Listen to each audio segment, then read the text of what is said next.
Nikki Haley is fresh off of her Republican response to the State of the Union earlier this week, and in that address, she tried to strike a relatively more tolerant, moderate approach to race and religion within the bounds of what is allowable in the Republican Party. But in doing so, and in the things that she has said since then, it leads her to saying some pretty ridiculous stuff, like in this video.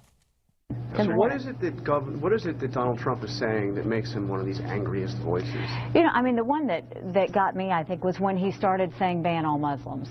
You know, what I will tell you is the Syrian refugees, I said, when the FBI director Comey told me that he had no way of knowing what their past was, we said, we don't want them. We can't afford to take that risk. But when you've got immigrants that are coming here legally, we've never in the history of this country passed any laws or done anything based on race or religion. Let's not start that now. We've gone too far than to go back into a race and religion issue. I've been through those fights. That's not worth it. We want to move America forward.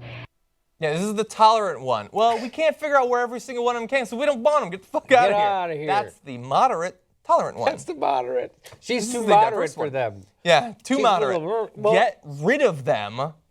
And that's too moderate. But she was born moderate, meaning her skin color. Yeah. She was born that way. Yeah. She can't help it. So she said there, we have never passed any laws based on race or religion in this country.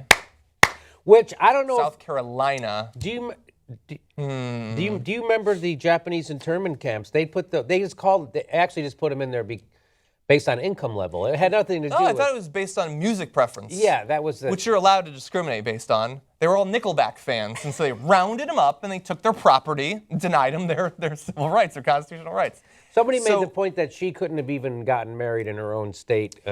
Yeah, it's a little bit complicated because it specifically said that if you're white, you can't marry someone of Indian or Negro descent, but we don't know if they meant Native American or actually from India, so she might have slipped through there. And they only had that up until basically since she was born. Yeah, exactly. And also former slave state. We had slavery in this country. We had Was that slavery. based on race? They say. They say. I think it wasn't race. It was more skin color. I think it was more based on country and national origin. Yeah. Yeah. Yeah. Now, look, Vox, which is one of the sites that I love, I go to regularly, they said people are being unfair. She's not saying we've never passed any laws based off of race or religion. In the context, she's saying we don't pass our immigration laws based on race or religion. So we need to be fair. Oh, okay. She's also wrong because we've also done that. And even Vox acknowledges the Chinese Exclusion Act, which sounds like it's based on race there a little bit. It also bans the white people from China. And there are any number of like the preferential treatment given. We allow certain populations to come in from Europe, certain populations from Latin America, certain from Asia. Those numbers fluctuate based on racial animus.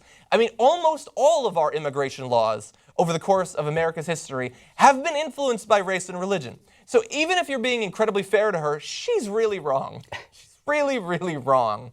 But this is what you have to do if you are, I assume, a genuinely conservative person who happens to have been born non-white and wants to be allowed into 2016's Republican Party. So you have to deny the most obvious facts about the country and the state that you inhabit. So Nikki Haley would be considered the Al-Qaeda of the Republican Party, and Donald Trump would be considered the ISIS of the Republican Party. And the establishment is like, oh, we might have to switch over, but like, you know, it's the demon you're used to. You Right. know, stick with them. No, so, well, it was, that's all based on the fact that she used the State of the Union response to attack the front runner in the GOP, which has never happened before.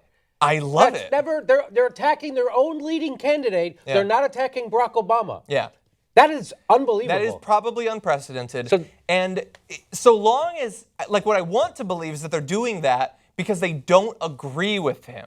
It's more likely that they're doing that because they don't want to be so explicit about the things they both believe. Yes. But it's probable that she doesn't despise huge swaths of humanity based on their skin color. I would hope that that has stuck around for her. And so I'm going to assume that despite the fact that we'd probably disagree on 99% of policies, and I'm worried that the next time she speaks in public, she's going to shatter her teeth, despite those things, she is relatively more moderate and tolerant. They described her as talking today with a clenched jaw. Clenched jaw, yes. The top of her teeth were attacking the bottom as much as she was attacking Trump. There were two conflicts going on at the same time. Which one's going to win?